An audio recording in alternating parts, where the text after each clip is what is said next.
rolling over from it. But you'll notice that it takes a lot of time once it starts to sell off. It still takes time once the selling stops, right?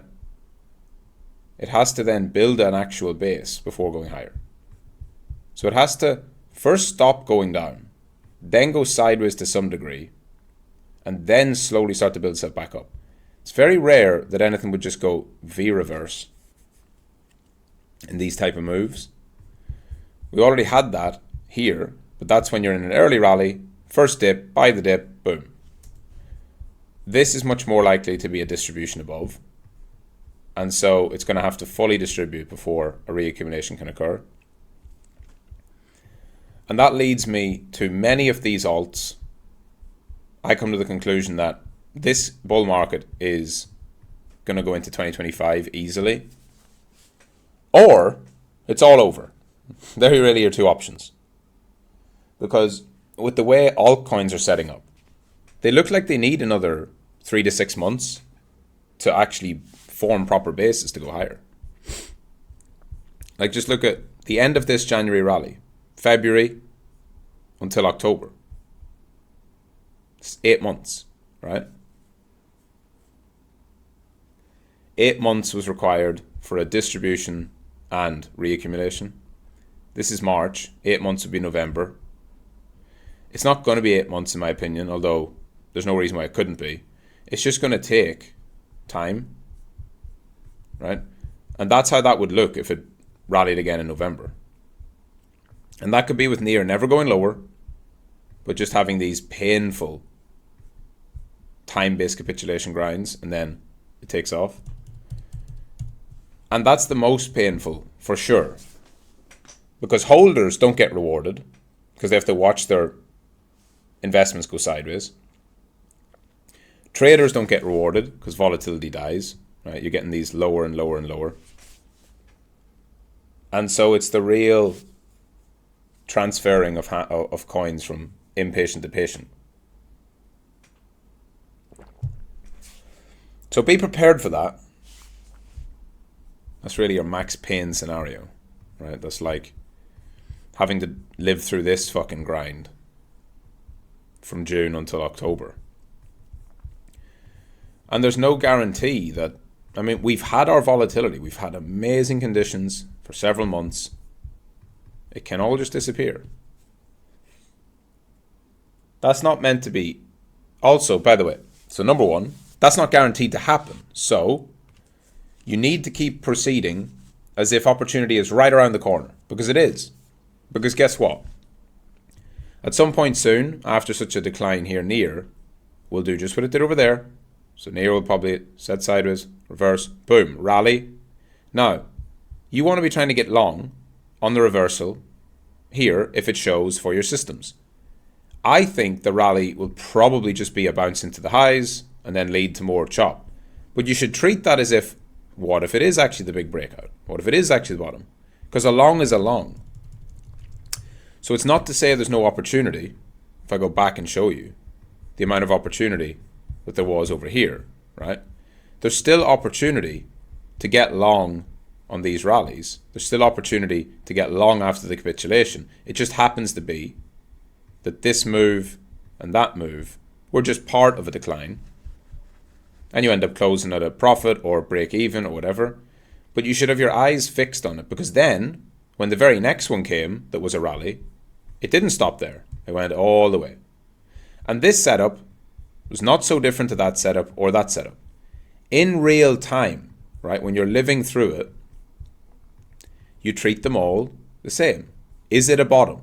Does it give me signs of a bottom on my system? Am I getting local bottom signals? Yes? Okay. Well, I trade it with that in mind. And so we had the first rally over here. So near, and I'm just using near as an example. I'm not even saying to trade near, but it's a good example just of a random altcoin. You had your run up, you had your first one, first collapse, rallied up. We didn't make it. It's probably going to bleed again, maybe down into a double bottom. You'll have another attempt. And then I suspect a lot of these will not go even lower. And then the third time will be the charm. right? I think that you're going to have probably a couple more tests of these supports, maybe an attempt to break lower that fails, and then that's it. There's probably going to be one more really good strong rally, and I think that one's not going to be the time. That might be where Bitcoin goes from a range low towards a range high. You know, in this area here, if you see something like a near rally, could be when Bitcoin goes from like, if Bitcoin goes lower, it could be like when Bitcoin goes from the 62 towards the 70 again, and it's just slightly too soon, and we have to wait one more time, and then boom. So there's opportunity. There'll always be opportunity. Now, with that being said, like I said on Weekly Outlook, the vibes have deteriorated, which is good. People are going to quit. Also, pessimism is running rampant, and people think that, you know, it's over. It's over for now, or take time off, or blah, blah, blah. You have to understand catalysts come along at any time, just like we had on Bitcoin in 2021, right? China collapsed because they banned mining. They collapsed the market. Grind sideways for 2 months, exactly 2 months, 19th of May to the 19th of July, basically bang on 2 months. And then, all of a sudden, away it goes. And this was not ready, right? This was not, you know, there was many reasons to say it didn't sweep the lows. It's still a bearish structure. It rallies up here, yeah, but it's only at range high resistance. It didn't look or feel to many like this was a bottom. For me, and this is just when we started the real world, that was when I started getting max long again after that part of the move. It was actually at 34, I think. It was those several days in a row, and then we started to have a really big impulse day. It's like, oh, this is a big short squeeze. And then it wasn't target all-time high. The target was just, can we fill up some of this gap initially, and we'll see. And it ended up leading to all-time high. Why does that matter? Because you can be looking at price right here and saying, well, it doesn't look like it's ready, right? You know, it looks like it needs to go lower. But price can chop, and then there can be a catalyst all of a sudden. And all of a sudden, that's it. Away we go. Market's gone up, right? That can absolutely happen. And guess what? If that happens, it's going to take the alts and drag them up with it. Just look at random altcoin. Trying to pick one that's actually random. Because first thing comes to my mind is always like Cardano. So I'm not going to do Cardano. I'm going to do DOT. And I want to look at random catalyst, which for Bitcoin was the ETF approval rumors, right? This big spike, the fake news one, 16th of October, 2023, right? And then let's imagine you're charting DOT before the 16th of October. So here's Polkadot on a daily chart. If you're looking at Polkadot, you're going into the 16th of October, which is coming across to here, right? It's going lower. Here we go. Here's the 14th of October. So you're looking at Polkadot back in October 2023. You're in the pits of despair, pure depression. This is horrible. This is terrible. This can never get worse. There's no way this is bottomed yet. Because if you're drawing it out and you say, okay, well, what if? What if this is a bottom? Well, I guess it would have to rally up, retest the lows, make a high, and then maybe then it can go higher, right? Something like that. That's even in your most charitable, definition. But if you're looking at your price action, this is clean as fuck, bearish. Big support level, all the way from 2022. Flipped it into resistance. And there's just no hope there. Then suddenly, Bitcoin gets a catalyst. And whenever Bitcoin had the catalyst, Polkadot spiked on it and went lower. So when Bitcoin has big spike up, 2 days later, Polkadot went to new lows. And then it started to show some life. Because Bitcoin was trending so hard.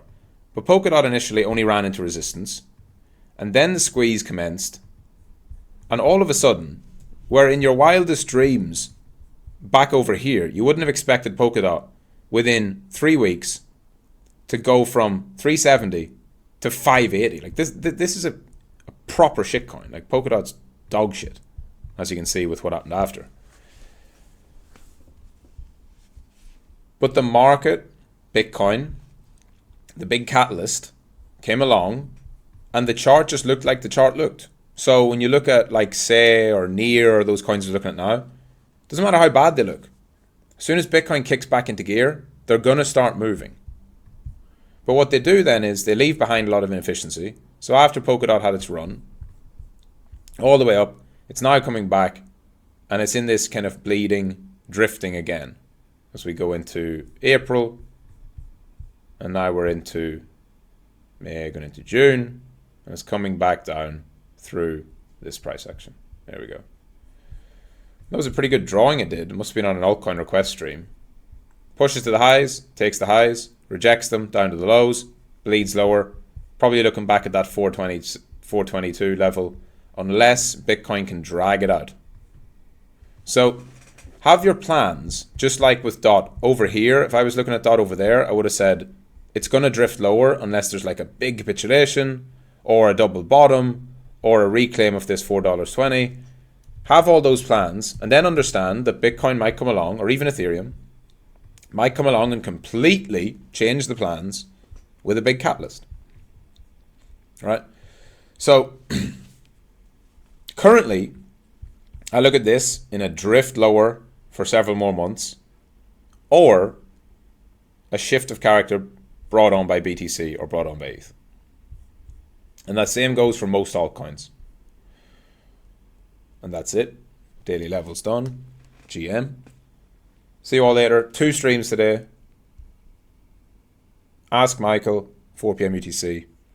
Blue Belts, Mentorship Monday, 6 p.m. UTC. GM, GM, GM.